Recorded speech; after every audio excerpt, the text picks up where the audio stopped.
Chapter 1. Penny, Anna, have you decided which one of them you want to marry? Mom's words came out of nowhere, leaving us both stunned. I blinked, my eyes flying open as I stared at her. My gaze darted around the room, taking in the old furniture, the familiar curtains, the sunlight streaming through the window. Wait a second. Was this happening again? I turned back to my big sister, Anna, who suddenly gasped, her breathing sharp and uneven. Then she coughed violently as if the very thought of marriage had physically hurt her. Mom, no. We're not marrying anyone. I froze. Anna never said that last time. In our previous life, she kept quiet, waiting for me to make my choice before speaking up. Could it be? Without another word, I grabbed her hand and pulled her into the bedroom, slamming the door shut behind us. The second we were alone, I couldn't hold it in anymore. My voice was trembling as I grabbed her shoulders. Anna, tell me the truth. Did you come back too? Her eyes widened. She reached for my hands, her grip just as shaky as mine. Wait. You mean, you? For a moment, we just stood there, staring at each other in stunned silence. And then it hit us. We both broke down, throwing our arms around each other in an emotional mess of laughter and tears. Relief, anger, and disbelief all hit at once as we held on tightly, our voices overlapping as we cursed the people who had ruined us in the past. Henry Moore. That bastard. We thought he was gentle, thoughtful, and even a little shy. But behind closed doors, he was a monster, a violent, controlling mama's boy who couldn't make a single decision without his mother's approval. Anna had paid the price. He took her life. And Thomas Fletcher? He was even worse. The simple, honest man routine was nothing but an act. Beneath that harmless smile was a cunning, manipulative predator who was sharper than any fox. I collapsed onto the bed, running my hands through my hair. God, I muttered, my voice filled with bitterness. If I hadn't been so stupid, if I hadn't fallen for the Fletcher family's schemes, we wouldn't have lost everything. They wouldn't have swallowed our entire family business. It's all my fault. Anna reached over, grabbing my hand. Her warmth cut through my guilt like a lifeline. Penny, stop it. This wasn't your fault. The Fletcher family is just that good at what they do. But this time... Her voice hardened, her grip tightening. This time, we'll make sure they pay. Once the storm of emotions passed, I looked at her, my expression firm. Anna, we're still going to marry them. What? Her eyes nearly popped out of her head. Think about it, I said, leaning forward. Last time, they destroyed us, completely. If we don't marry them, they'll just move on to someone else. Do you really want other people to go through what we did? This time, we can fight back. We can destroy them from the inside. There's no way I'm letting them get away with it. Anna stared at me, her brow furrowed in thought. Finally, she nodded, her expression steely. All right. Let's do it. That night, we stayed up late, piecing together everything we remembered from the last life. Every scheme, every weakness, every dirty little secret was laid bare. By the time we were done, we had a detailed plan that left no room for error. Step 1? We'd switch fiancés. The violent one? I'd handle him. The schemer? I told Anna everything he'd done to me in the past, every trick he'd pulled. This time, she'd be ready for him. We made a pact to act clueless, to lull them into a false sense of security. Let them think they were in control. Let them think we were exactly the same naive girls they'd fooled before. And then? We'd destroy them. The morning of the wedding, Anna and I stood side by side in the bridal suite, our white dresses glowing in the sunlight. Ready? I asked, reaching for her hand. She gave me a small, confident smile, squeezing my fingers. Let's burn this whole thing to the ground. The wedding cars arrived soon after, and we went through the customary rituals, smiles plastered on our faces as we played our roles perfectly. By the end of the day, we were each delivered to our respective new homes. Penny, Henry said the moment we were alone, his face dark as a thundercloud. Now that you're my wife, you'd better know your place. From now on, you do what I say. Got it? I looked up at him with wide, innocent eyes, giving him the sweetest smile I could muster. Of course, darling. Whatever you say. He blinked, clearly not expecting my obedience. A smug grin spread across his face. Good. My mom says a woman's job is to serve her husband. Go get some water and wash my feet. Right away. I chirped, practically skipping out of the room. When I returned, the water was steaming, so hot it was almost boiling. I set the basin down in front of him, grabbed his foot, and shoved it in. Aha! He yanked his foot out, clutching it like I'd set him on fire. Are you insane? You trying to burn me alive? I clasped my hands together, my face the picture of regret. Oh no. I'm so sorry, darling. I didn't realize it was too hot. Not that I cared. The bastard deserved it. He glared at me, his voice dripping with disgust. You're useless. You can't even do something this simple. Forget it, just help me undress. I nodded obediently, stepping closer. As I reached for his shirt, my nails accidentally scratched his chest, leaving a thin red line. Ow! What the hell is wrong with you? He shouted, shoving me away. That was it. Before he could react, I grabbed his arm and flipped him over my shoulder. He hit the floor hard, groaning in pain. Mom. Mom, he shouted weakly, his voice cracking. The commotion must have been deafening because Mrs. Moore was already banging on the door. Penny! What's going on in there? Mom, I'm making a baby with Henry here, don't you want grandchildren? I said that and slapped Henry. He scrambled to his feet, grabbing a baseball bat from behind the door. Oh? I said, raising an eyebrow as I dodged his swing with ease. My eyes flicked to the wall behind him, where an array of whips, candles, and wooden rods hung like decorations in a dungeon. Well. This was going to be fun. Chapter 2. I flashed Henry my sweetest, most harmless smile, tilting my head like I didn't have a care in the world. Wow, darling, who knew you were into something so adventurous? I love it. Let's play together, shall we? Before he could even process what was happening, I grabbed the whip from the wall and brought it down with a sharp crack. Ahhh, he yelled, his face twisting in pain. Oh, come on, I cooed, striking him again. Crack. Isn't this what you like? You crazy woman, he spat, his words barely audible over his gritted teeth. You buy. Crack. The third lash cut him off mid-sentence. I leaned in closer, my voice suddenly ice cold. What was that? Did you just call me something? Say it. Honey. Instead of giving him a chance to respond, I grabbed a nearby rope and tied him firmly to the chair. He struggled, of course, but I smiled as I tightened the knots. Leaning down so my face was right in front of his, I whispered, "This is fun, isn't it, honey?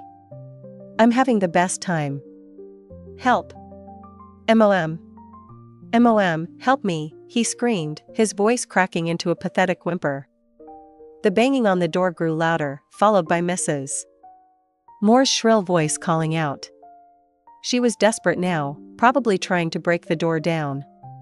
Don't like this anymore? I asked sweetly, grabbing a thick candle from the table. I lit it with calm precision, holding his glare as I let the wax drip onto his bare chest. Ah! He thrashed against the chair, his face contorted in agony. Stop it. You psycho. Let me go.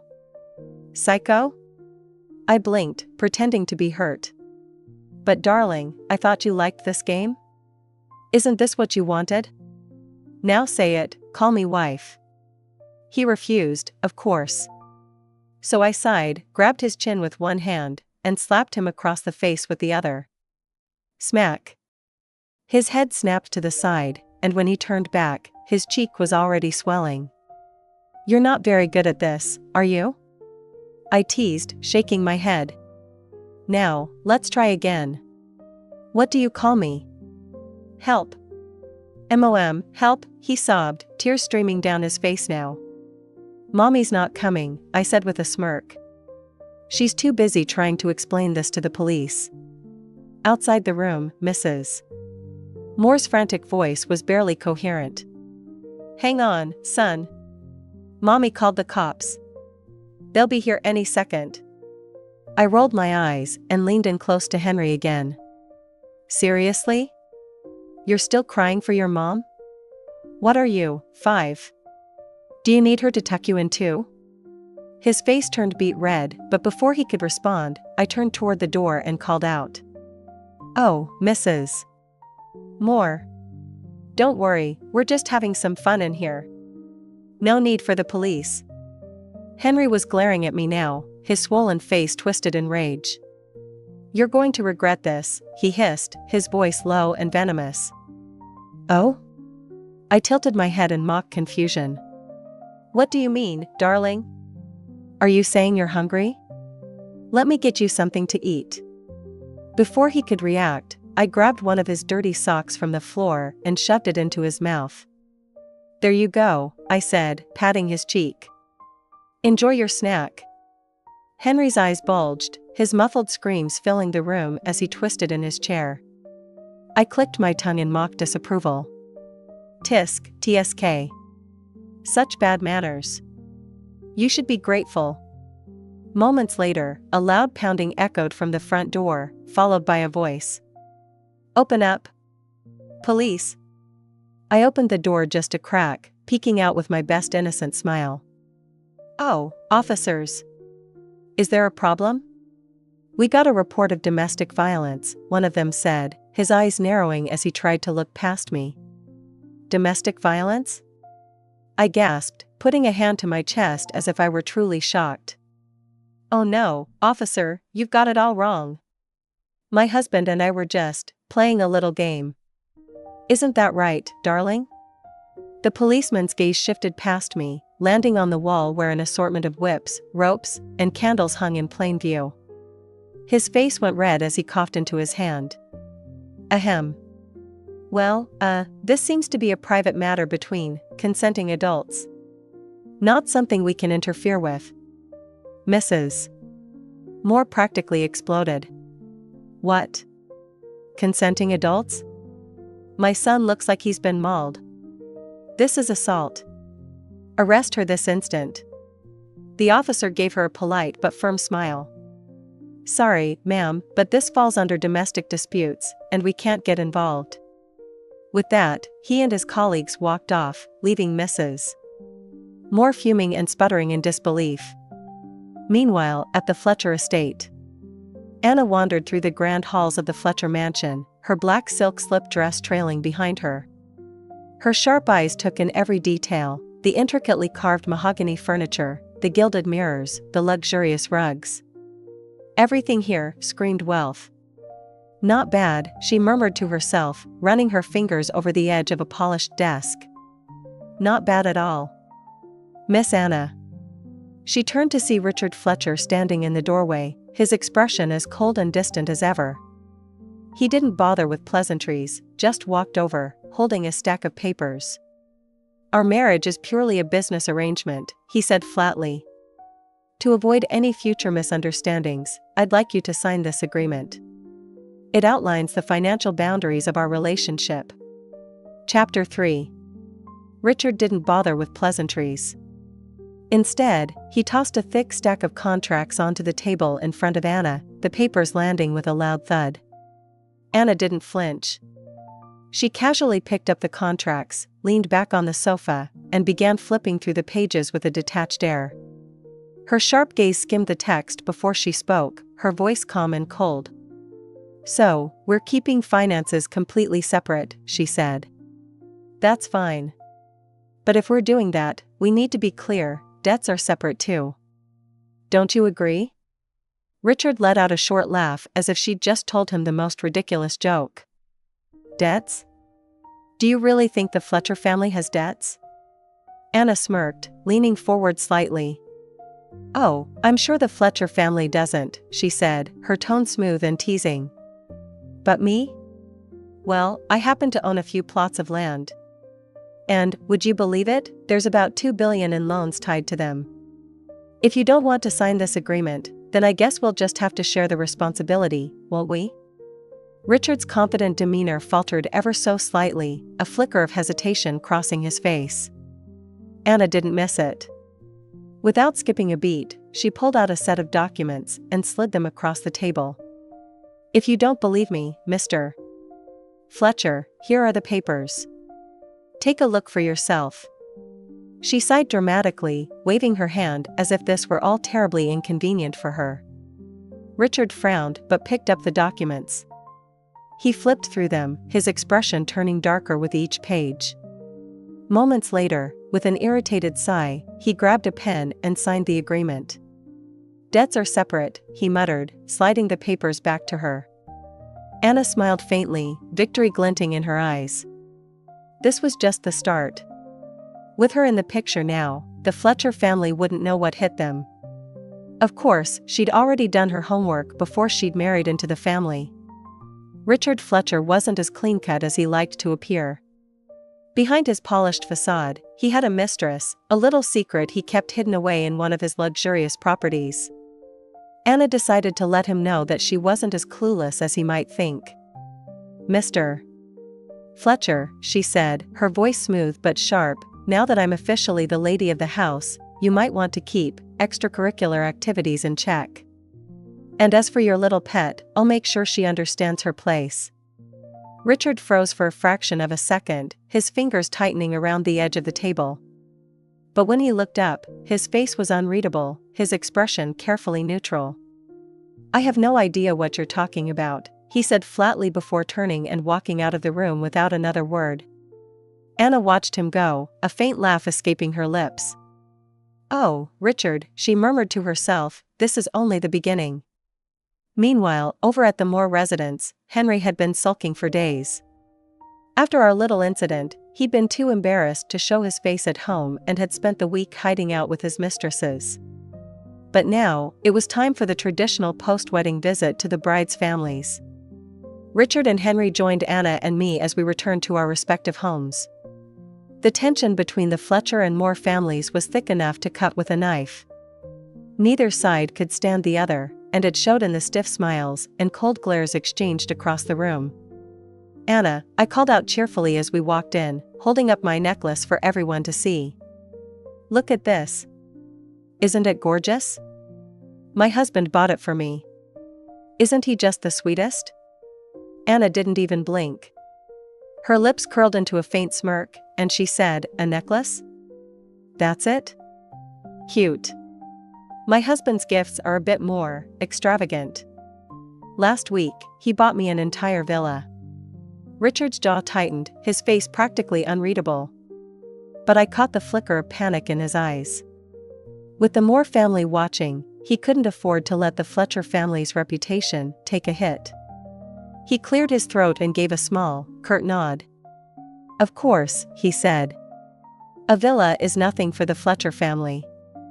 I couldn't resist poking the bear a little more. Oh? Do you have proof of that? I mean, how do we know this so-called villa wasn't just a gift from someone else? Richard's eyes narrowed, but he didn't take the bait. Instead, he reached into his pocket, pulled out a platinum card, and handed it to Anna with a tight smile. Here, he said. 5 million. That should be enough for a new villa, don't you think? Anna accepted the card with a gracious nod, her expression cool and composed. But as soon as the others looked away, she shot me a quick, triumphant grin.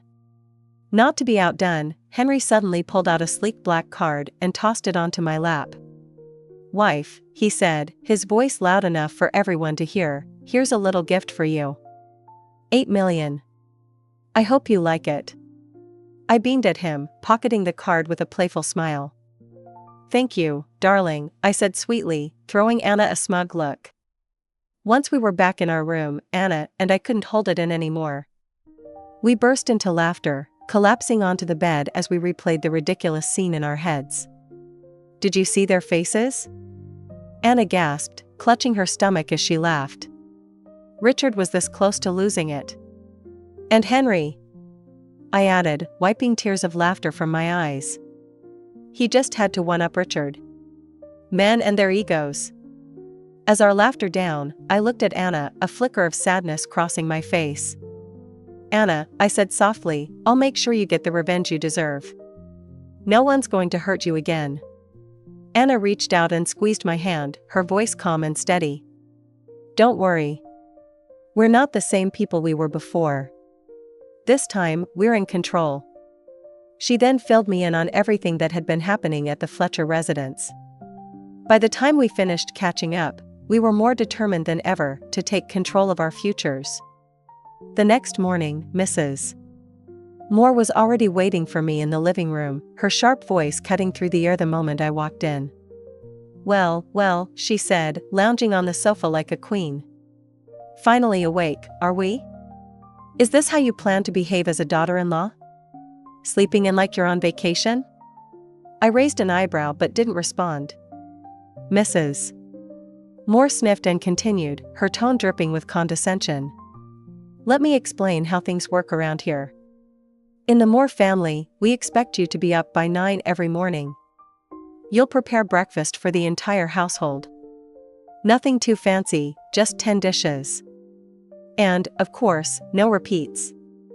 Got it?" Chapter 4. I tilted my head and gave Mrs. Moore my best innocent smile. "But, Mom, I don't know how to cook breakfast." She didn't even blink. "Don't know how?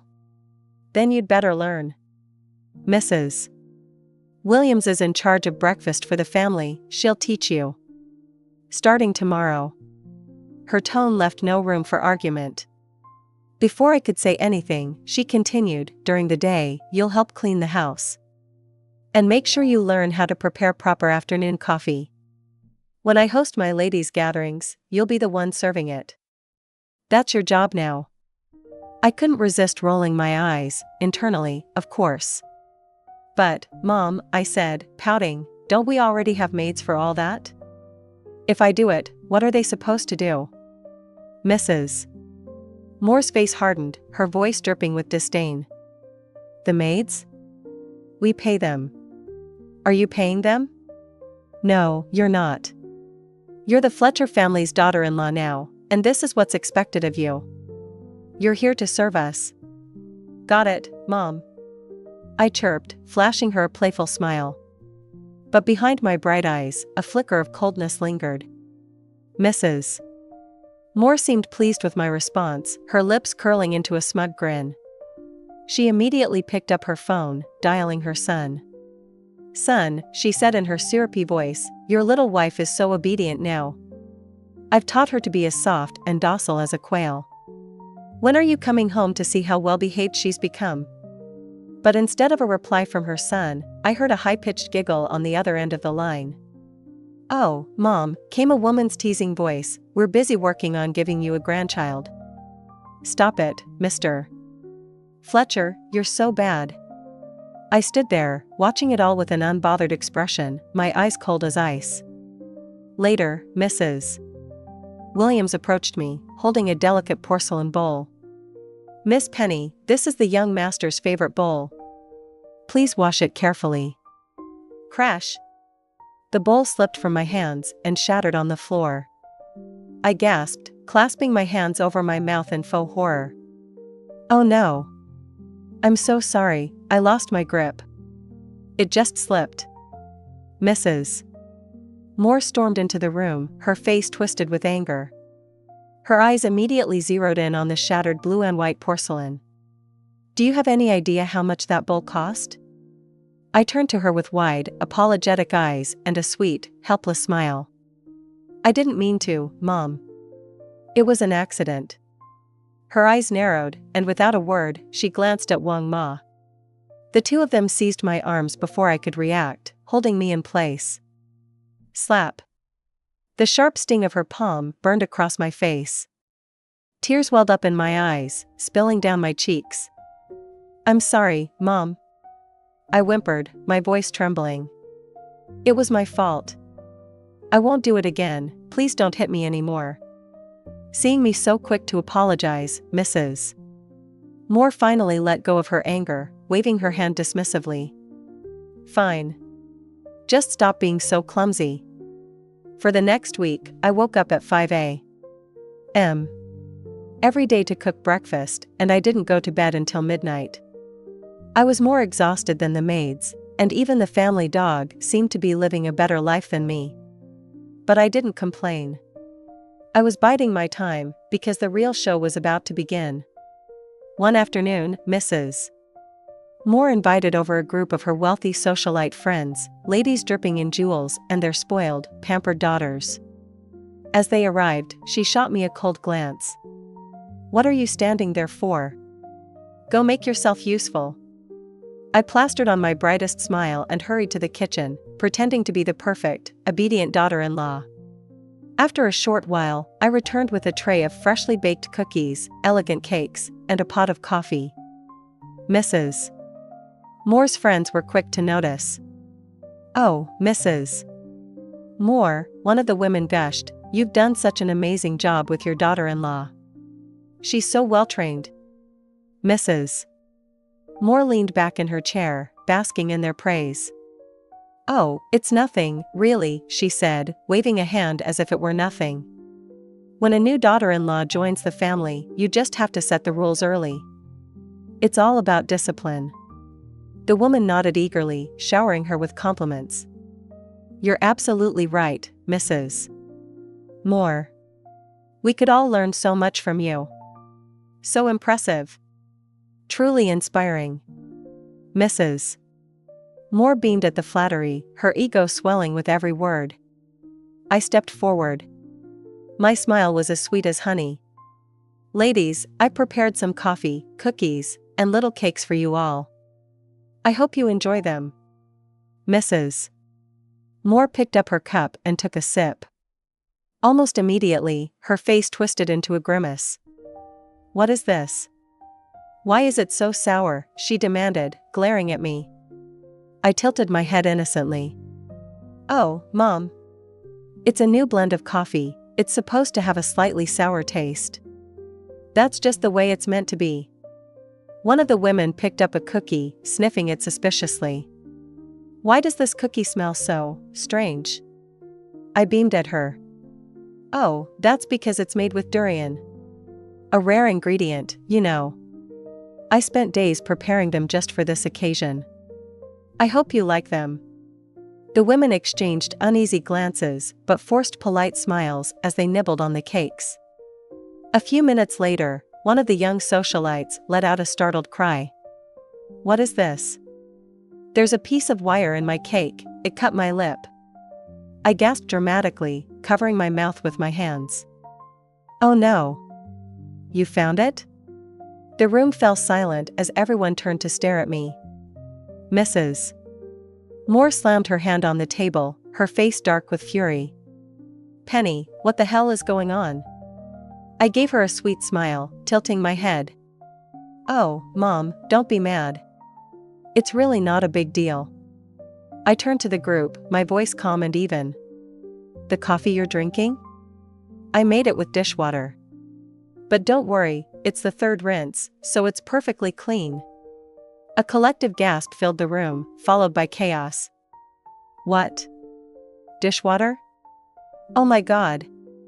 Several women bolted for the bathroom, gagging as they tried to spit out the coffee. And the cookies? I continued, still smiling. I made those with cat litter. It took me 3 days to collect enough, but I think the flavor is worth the effort. Don't you agree? At this, a few of the women started dry heaving while others clutched their stomachs in horror. Mrs. Moore's face turned an alarming shade of purple. You lunatic. What have you done? I clapped my hands together, my expression calm and serene. Oh, and the cakes, you'll love this. I mixed the eggs with the toilet brush. Saved so much time. The room erupted into chaos. Women were screaming, gagging, and running for the exits. Mrs. Moore's voice rose above the noise, shrill and furious. You monster. I stood there, calm and composed, watching the chaos unfold with a satisfied smile. Chapter 5. You are insane. Completely insane. Mrs. Moore screamed. She called for the butler and the bodyguards to restrain me, saying she would teach me a harsh lesson. A dozen bodyguards stormed in aggressively. Hiya! I executed a spinning kick, knocking them all down. Mom. Thanks for the training. I'll be a good girl now, I said, mimicking Bruce Lee, lifting my leg and touching my nose, winking playfully at her. Mrs. Moore screamed, trying to escape, but I couldn't let her go that easily. I quickly stepped forward, grabbed her hair, and slammed her head onto the sofa. Blood oozed from her forehead, trickling down to her mouth. Ah! Mrs. Moore couldn't handle the shock and fainted. The other guests, seeing this, covered their heads and pretended to faint, fearing I would go crazy and target them next. When Henry finally returned home, he was greeted by a chaotic scene. Everyone was lying on the ground, pretending to be unconscious, and Mrs. Moore was bleeding, groaning in pain. Seeing his son return, she shouted, "Henry! Divorce her! Divorce her now!" Henry looked at me coldly. What are you doing, Penny Smith? I leaned against the sofa, playfully. I'm dealing with your mom. Didn't you see? Dear. Henry's face darkened with anger. This isn't a place for your nonsense, Penny Smith. I'm warning you, don't push your luck. With that, he picked up a baseball bat and struck my back. The sudden attack caught me off guard. I groaned, grabbed a nearby chair, and smashed it over his head.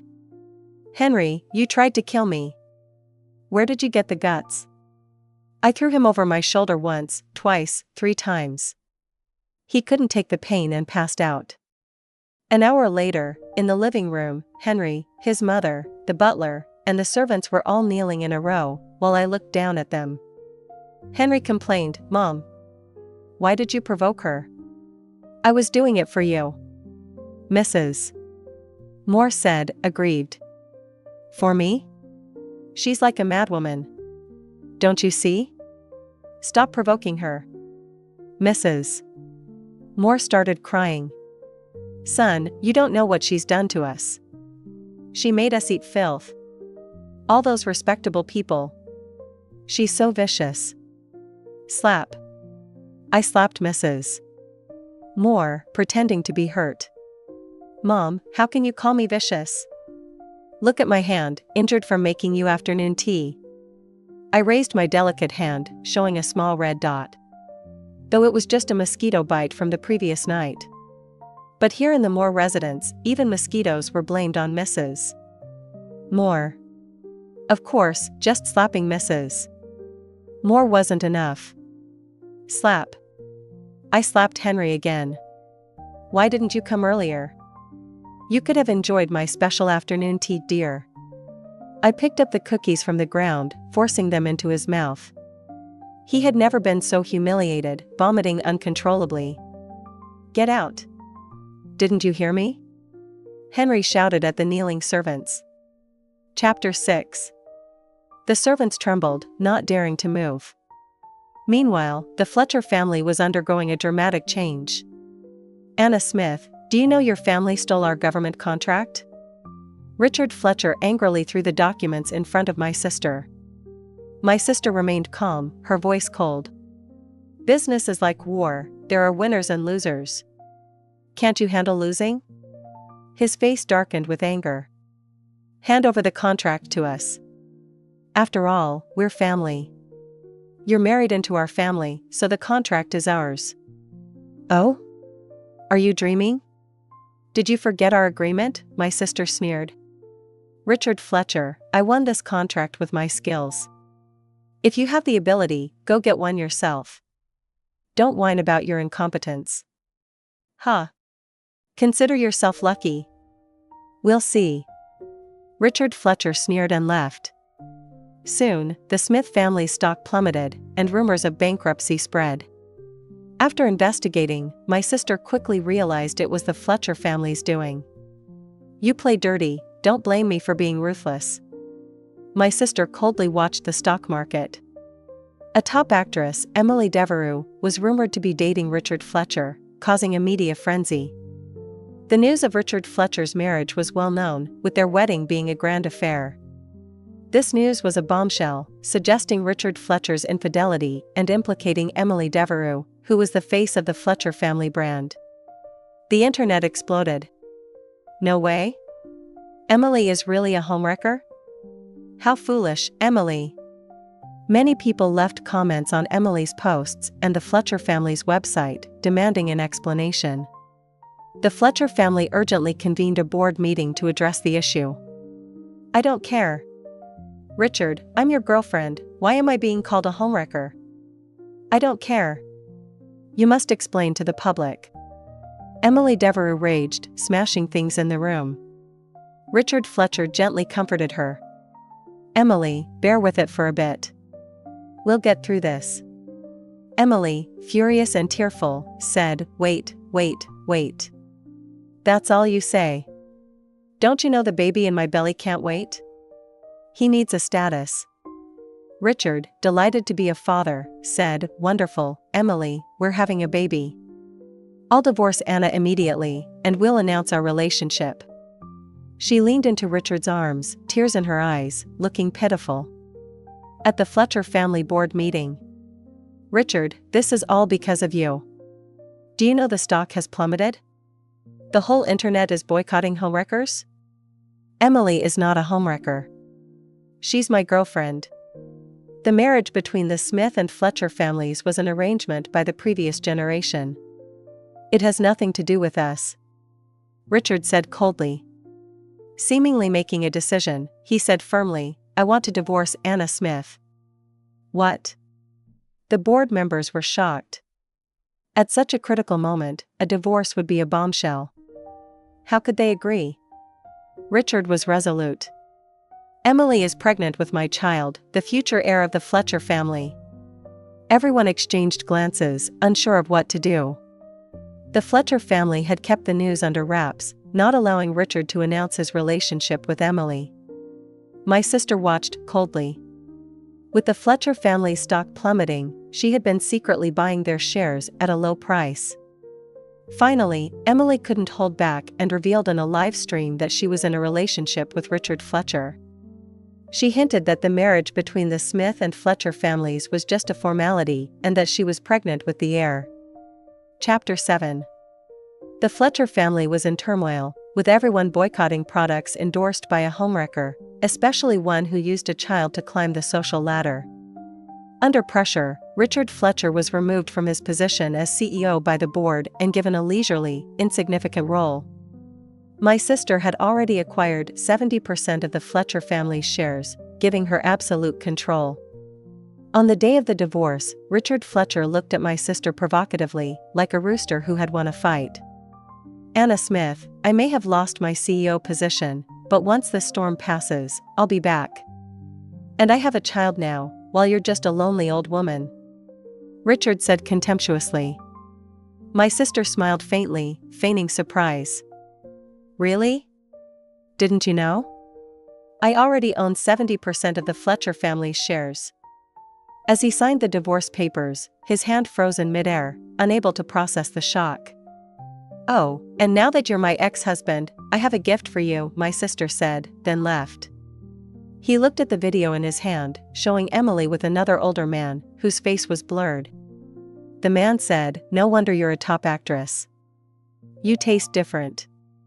Emily, leaning on the man's chest, teased, "Baby, I'm pregnant. The child is yours. What should I do?" The man took a drag of his cigarette and said, "Marry into the Fletcher family, claim the child as his. Then, when the time is right, I'll get rid of him. The child will inherit the fortune, and the Fletcher family will be ours." They continued their flirtatious banter, making Richard's face turn pale, his nails digging into his palms.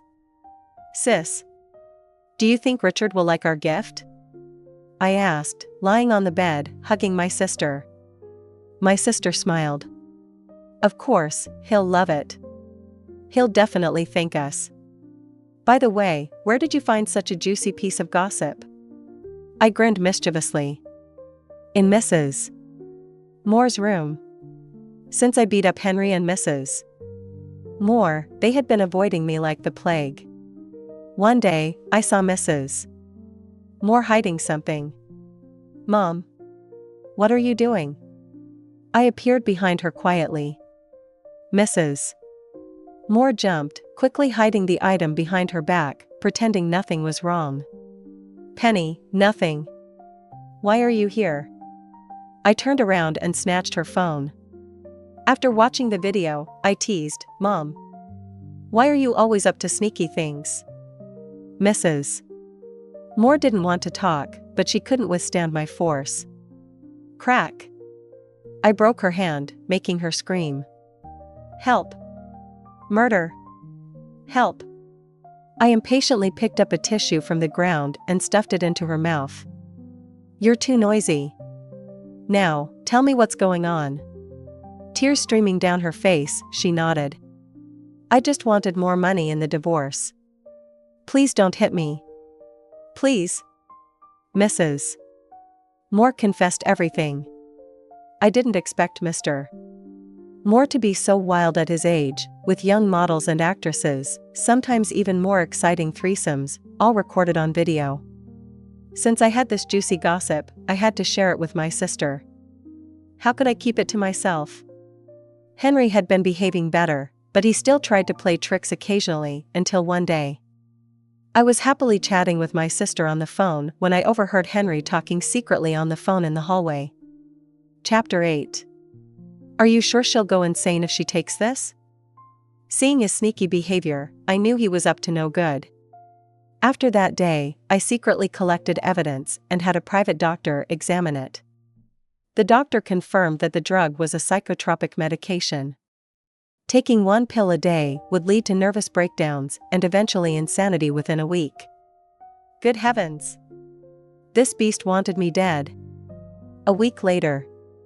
I clutched my head, my face pale. Who are you?